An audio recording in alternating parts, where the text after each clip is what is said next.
Okay, so my mouse not moving.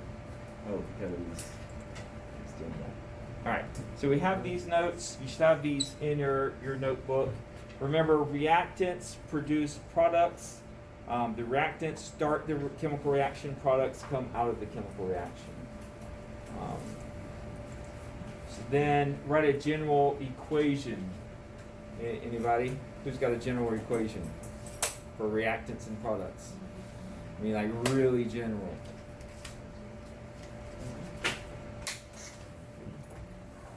Well, here's my arrow that means produce. The arrow means to produce. So what's going to go on the left side of the arrow? The product. Over here. Oh, the one side. The reactant. Reactants. So if the reactants are producing something, what are they producing? Products. An example could be hydrogen plus oxygen produces H2O. Contrast exothermic and endothermic.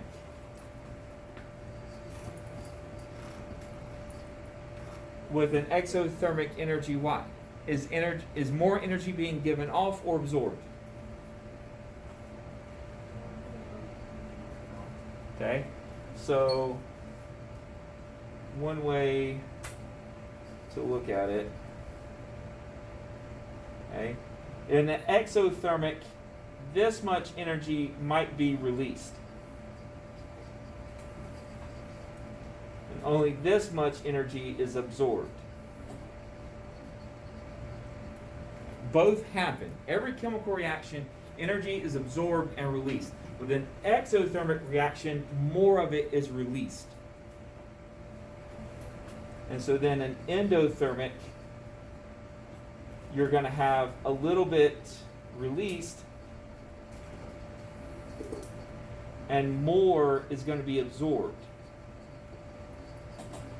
Now,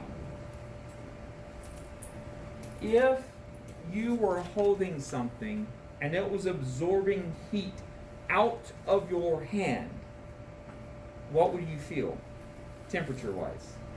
Cold. You would feel cold. So endothermic reactions are used in emergency ice packs.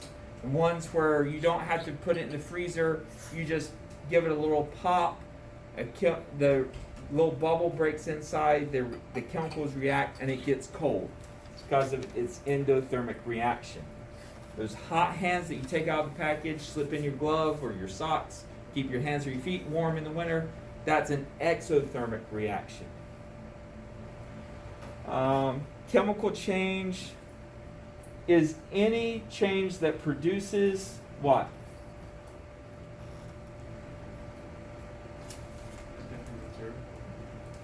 I would say new substance, but different material would work too. Substance.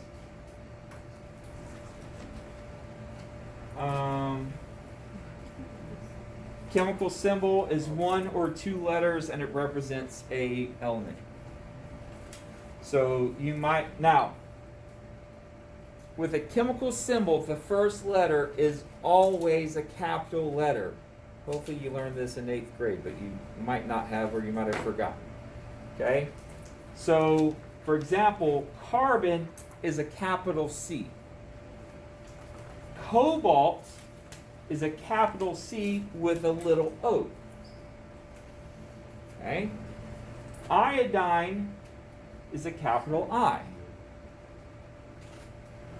Lithium is a capital L with a lowercase I. Okay? So it's a 1 or 2 letter symbol that represents an element. A chemical formula tells you what elements and how many atoms of those elements. So I'm going to go to a different page for a second here. Okay? So if I have, for example, H2O, right? I know I have two elements, hydrogen and oxygen. I know I have two atoms of hydrogen and one atom of oxygen. There's my hydrogens, this is my oxygen. Okay? Kind of looks like Kermit the Frog. Or Mickey Mouse ears. The other thing I want to point out here, though, is, okay, so like I said, if you just have one capital letter, that's a what? Symbol or formula?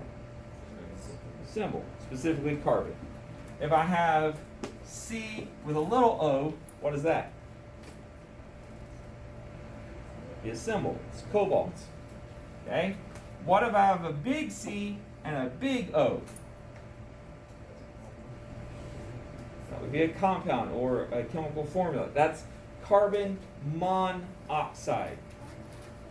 One carbon, one oxygen. You're probably more familiar with CO2, carbon dioxide. But do you see how these two could get confused? Okay? So if it's a big letter and a little letter, it's an element. If it's a big C or a big letter and a big letter, it's two different elements.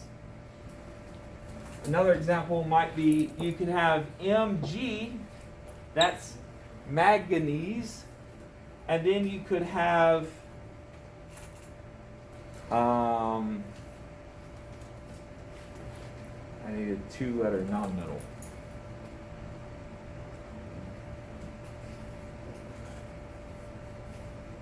Sure. I'm pretty sure I'm making something up here. So this would be like magnesium acetonide, I believe. All right, is what you would call it if it even exists. But notice again, big letter, little letter. So that's one element. Big letter, little letter. That's one element. That's a formula. Okay?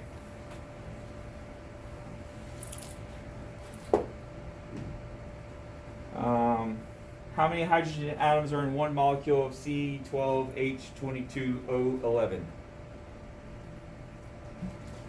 Somebody with hair.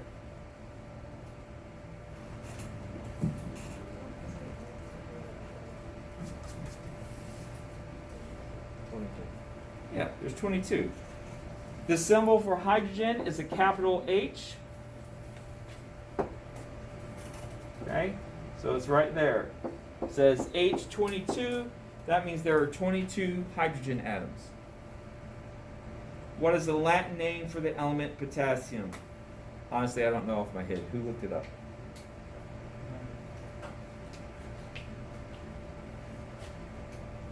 I know it starts with a K. Oh, come on, people.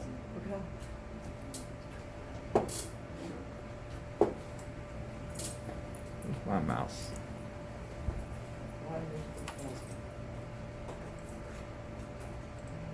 Keep clicking the wrong thing.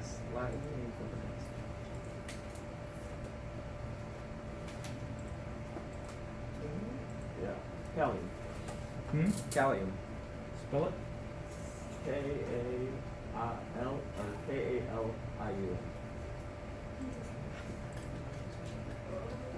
All right. Now, see, that sounds like a good thing to put on the quiz tomorrow. Oh, what's that? K-A-L. I-U-N. Okay. Now, what's the symbol for potassium? Potassium symbol is a K, a capital K. Chemical property indicates whether or not it will go through a chemical change. A chemical reaction is a chemical change. Burning is a chemical reaction. Acids and bases neutralizing each other is a chemical reaction. How can we observe a chemical property? By carrying out a chemical reaction. That's it. That's the only way to observe it. All right. Questions?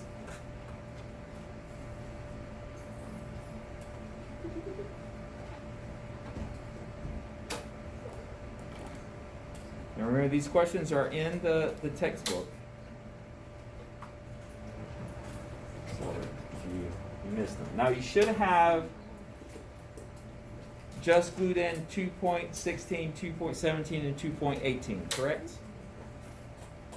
Okay. So, chemical react, well, what's 2.16? We already talked about that? It was on the last question. It's just Yeah. on this paper. Okay.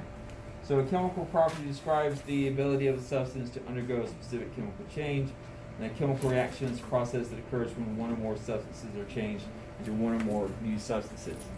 Alright? So a chemical equation describes that. So for example, like we can write out one molecule of hydrogen reacts with 2 molecules of oxygen to produce 2 molecules of H2O. That is a lot of writing. So it's much easier to just say H2 plus O2 equals H2O.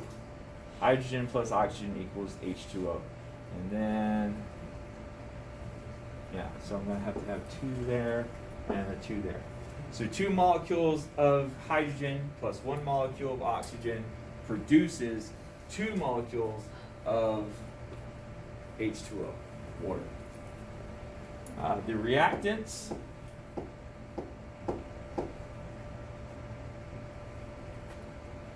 wait, no, I won't read because reasons. Alright, so the reactants start the reaction and the products finish the reaction.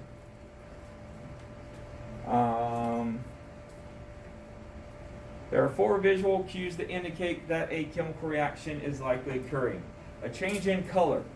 You have to be tricky with tricky can be color though, or I'm sorry, color can be tricky. Okay, if I take some paint and I paint the wall, I have changed its color, but that is a physical change. On the other hand, if I set fire to the wall, that will also change the color of the wall, and that is a chemical change. You just have to be careful with color. Okay? A gas is produced. What happens if you mix baking soda and vinegar? It fizzes up. It fizzes up. That's gas production. Okay? A solid product called a precipitate. We saw that in one of the videos. You can take 2 clear liquids, mix them together, and a solid forms. And that solid does not dissolve in the liquid, so that's a precipitate. And a transfer of energy occurs as a result of the reaction. So either it absorbs energy or it releases energy. So that could be endothermic or exothermic. And I feel like there's another one, but I'm moving off here. Color, gas. Oh, alright. So any questions about those? We're ready.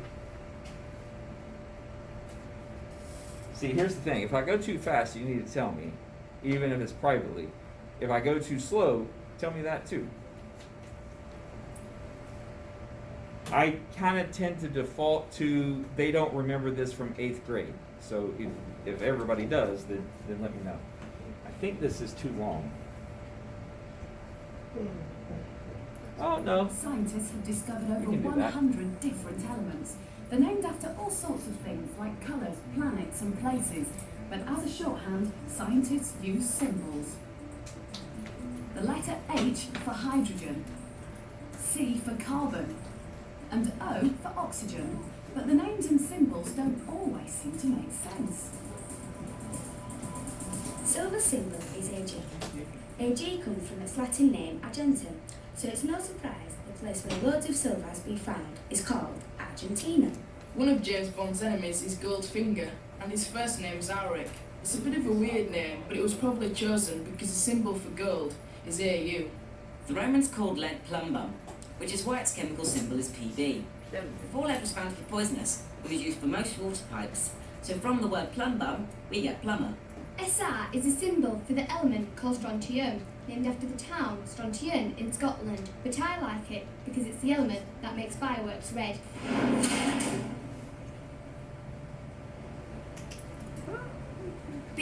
is the symbol for bromine.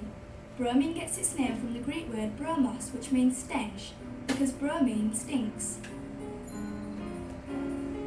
So we need to wipe it. Alright. Oh, I thought I had another one.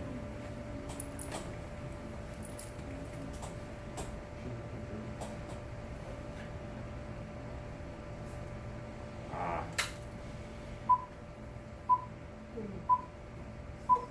4th of July, a day for parades, barbecues, chemistry, well, at least these chemical reactions. But have you ever wondered why the ink of gold shoots off yellow flaming balls while the fiery eye produces a red and blue ring? Chemist Bassam Shakashiri has the answer. The bright lights are produced by heating metal salts that emit characteristic colors. For example, Yellow is usually produced by sodium chloride, ordinary table salt. Barium chloride gives you a nice green color. Copper gives us a beautiful blue color. Strontium chloride will give you a bright red color. Sometimes, we see purple colors. So what do you suppose the purple colors are due to? They're due to a mixture of what produces red and what produces blue. to understand where this light comes from, let's take a specific compound. Okay, imagine this is sodium chloride. When it's heated, The electrons go to a higher state called an entitled state. And when they fall back to the ground state, they emit energy. If the energy happens to be in the visible region of the electromagnetic spectrum, then we see it. as this. As for the chemical composition of these guys, you'll just have to wait until next year. Happy 4th of July from Science Friday. I'm Flora Lintzman.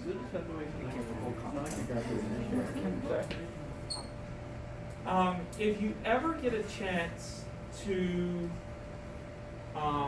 if you're bored one Thanksgiving or something, and there's a Dirty Jobs marathon on, and you get a chance to watch the one about fireworks, watch it.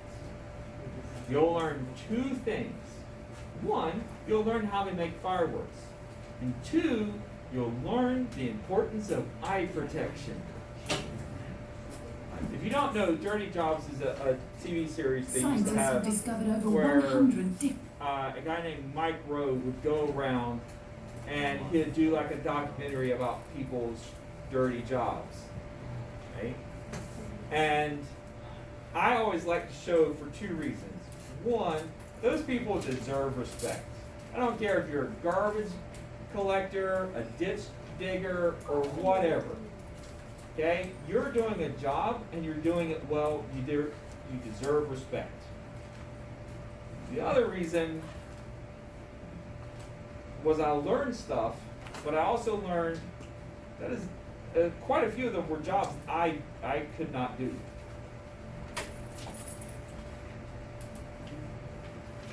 I mean, I would, if that was my only way to feed my family, I would try my best. Some of them are just beyond my skill range. All right, so this up here is, I've added this, so I would like you to do this first, and then go through these questions here. All right.